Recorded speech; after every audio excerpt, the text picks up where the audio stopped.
ناظرین، آپ نے ملکہ اور شہزادی کی کہانیاں تو سن رکھی ہوں گی، لیکن آج ہم آپ کو ایک ایسی سچی کہانی سنائیں گے کہ آپ کو بھی سن کر دکھ ہوگا۔ یہ کہانی ایران کی ملکہ ثریا اسفندری بختیاری کی ہے، جو کہ 1951 سے 1958 تک شاہ ایران محمد رضا شاہ پہلوی کی بیوی رہی ہے۔ یہ شاہ کی اس قدر لاڈلی بیوی تھی کہ بادشاہ روز اسے مہنگا ہیرا تحفے میں دیتا، لیکن جب وہ ماں نہ بن سکی اور شاہ کے لیے بچہ نہ دے سکی تو اسے طلاق دے دی گئی۔ حال ہی میں لکھی گئی کتاب میں انکشاف کیا گیا ہے کہ خوبرو ثریا کی ملاقات شاہ ایران کی بہن شمس سے لندن میں ہوئی تھی۔ شاہ ایران، جس کی پہلی طلاق ہو چکی تھی اور اس کی طرف ایک بیٹی تھی، اس کو خواہش تھی کہ اس کے ہاں بیٹا پیدا ہو تاکہ اس کے تخت کا وارث مل سکے۔ یہ بات دیکھتے ہوئے شاہ کی بہن نے ثریا کو تہران بلایا تاکہ وہ اپنے بھائی کے لیے ملکہ تلاش کر سکے۔ ثریا کی پہلی ملاقات شاہ ایران کے ساتھ ایک ڈنر میں ہوئی۔ اگلے روز اسے ثریا کے والد نے بتایا کہ وہ شاہ کو پسند آ گئی ہے اور کیا وہ اس سے شادی کرنے کے لیے راضی ہے، تو اس کا جواب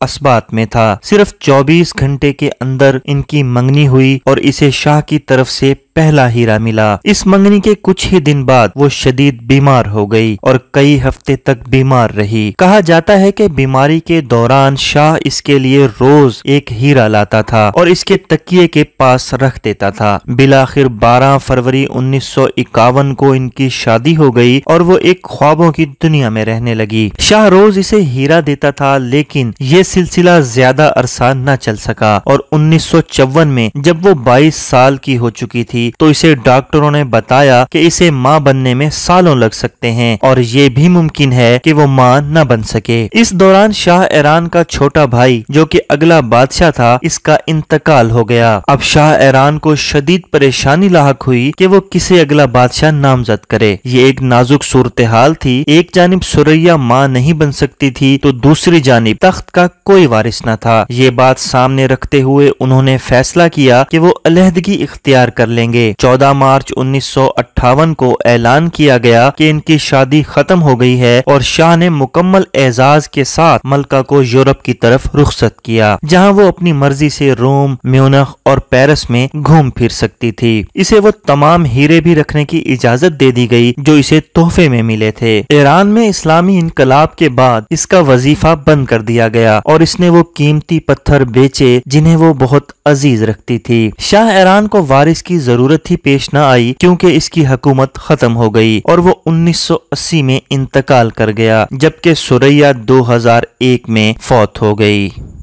ناظرین، اگر آپ کو ہماری ویڈیوز پسند آ رہی ہیں تو ہمارے چینل کو سبسکرائب کیجئے، ہماری ویڈیوز کو لائک کیجئے اور اسے اپنے دوستوں کے ساتھ بھی شیئر کیجئے۔